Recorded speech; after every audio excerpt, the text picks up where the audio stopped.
It's a privilege and an honor to be here this evening.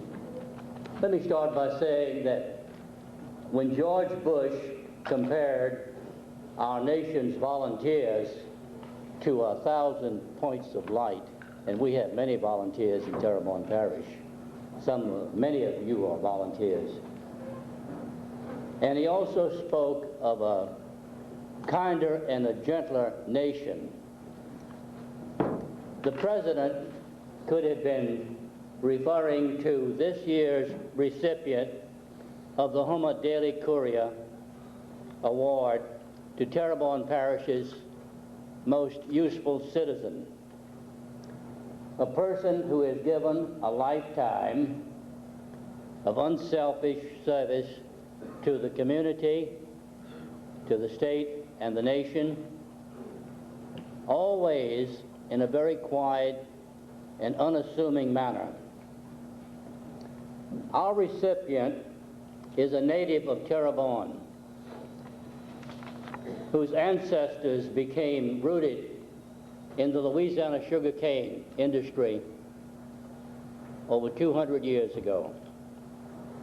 He was reared in the shadow of South Down Plantation and educated and graduated from one of Louisiana's finest schools, the Lawton Preparatory School.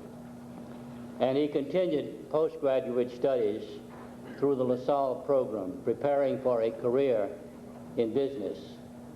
Our recipient entered employment in the Berg State Bank, later renamed the Citizens National Bank, and now the First National Bank, embarking on a banking career that spanned over 50 years, interrupted only by wartime military service.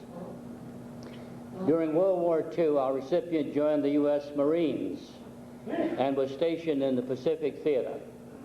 Returning to Houma, our honoree again became involved in cultural, educational, musical, and charitable programs.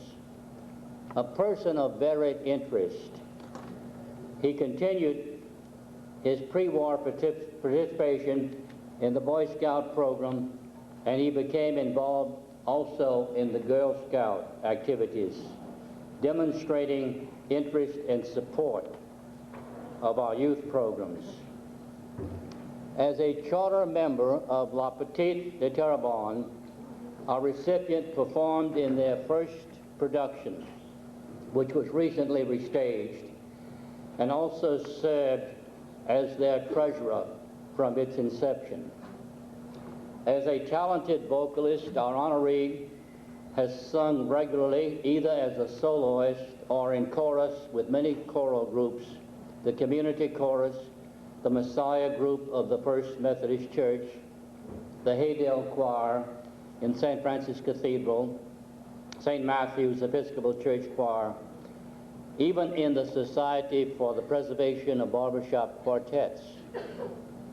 The honoree was an active participating member of the Young Men's Business Club, the first statewide leadership organization that promoted economic development in Louisiana through mutual cooperation.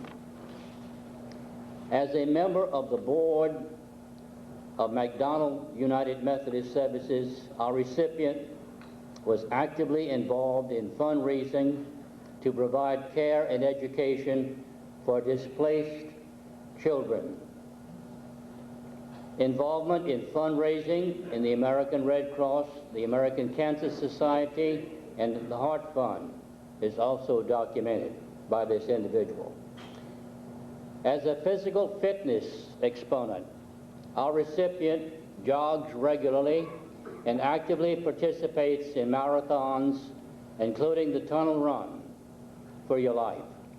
As a tennis enthusiast and gardener, this person sets an example of the healthy and vigorous life. Attesting to our recipient's well-earned reputation for integrity and dedication are the years of volunteer service that was given as treasurer of the Magnolia Cemetery Association, La Petite Theater, St. Matthew's Episcopal School, and St. Matthew's Church. As a devoted churchgoer, our honoree has been a vestryman, a lector, and a lay reader for over 40 years, conducting services in the absence of a priest in the By the Lodge St. Andrew's Mission and the Gibson Methodist Episcopal Church. Countless hours of labor on a scaffold while refinishing the interior of his parish church can be added to his worthy deeds. A firm believer in lending a helping hand, our recipient has repeatedly demonstrated his concern for others by his smile and by his words of comfort to those in distress. Time does not permit me to do justice to the deeds of this individual, but by now many of you know why his wife Marion and his 3 children, Carol, Barry, and Carl, are so proud of him. And now may I ask you to join with me in recognizing and applauding our most useful citizen in 1989, Mr. Roland J. Champagne.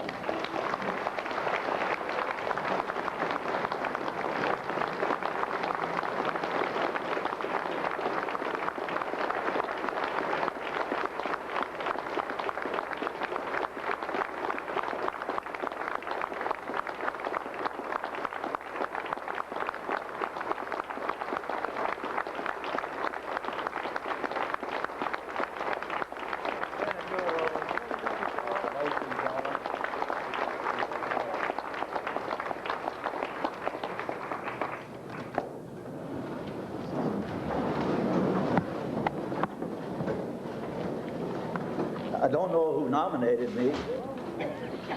I wish I did. I'd like to thank them for all this research and for not telling all the bad things that I did along the way. What do you say at a time like this? I'm honored. I'm a little overwhelmed, and I'm a bit bewildered. Most of all, I guess I'm humbled.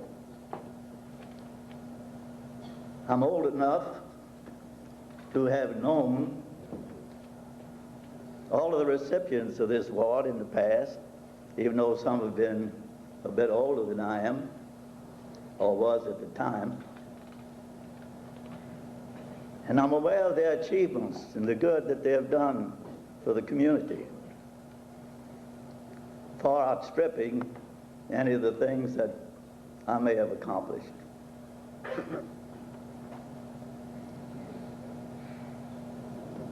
There are 2 other things to being humble. For I know that there are a lot of you out here who are equally as deserving of this prestigious award,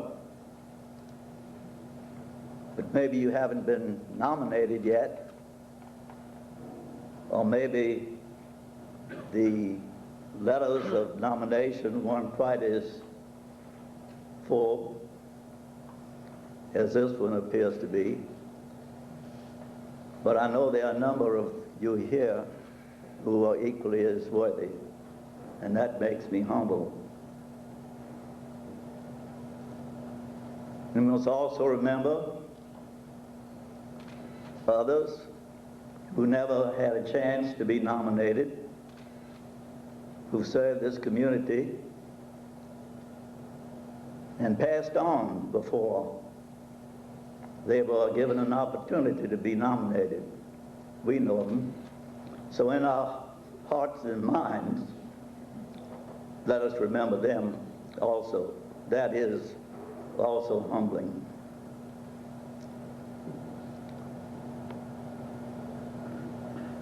A lot of this credit goes to someone here tonight who is, I would like to stand up and be recognized, and that's my wife.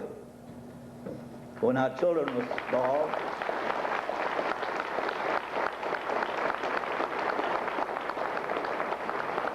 Marion was at home attending to them while I was off at meetings of many kinds, and she was looking after them.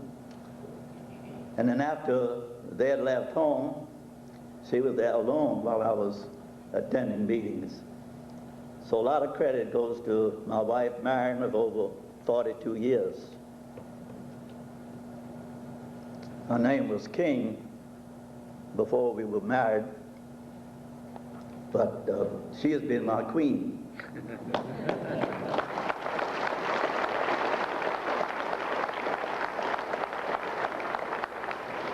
My sister Edith is also here.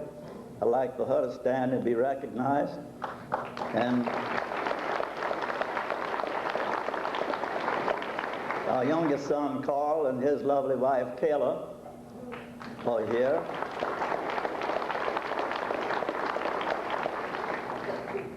Our other son Barry lives in Houston and is not here tonight. And our daughter Carol lives in Nashville, so she's not here. I have to put in a plug for her.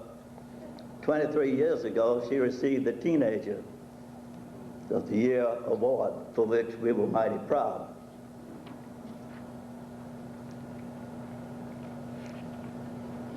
Over 3 years ago,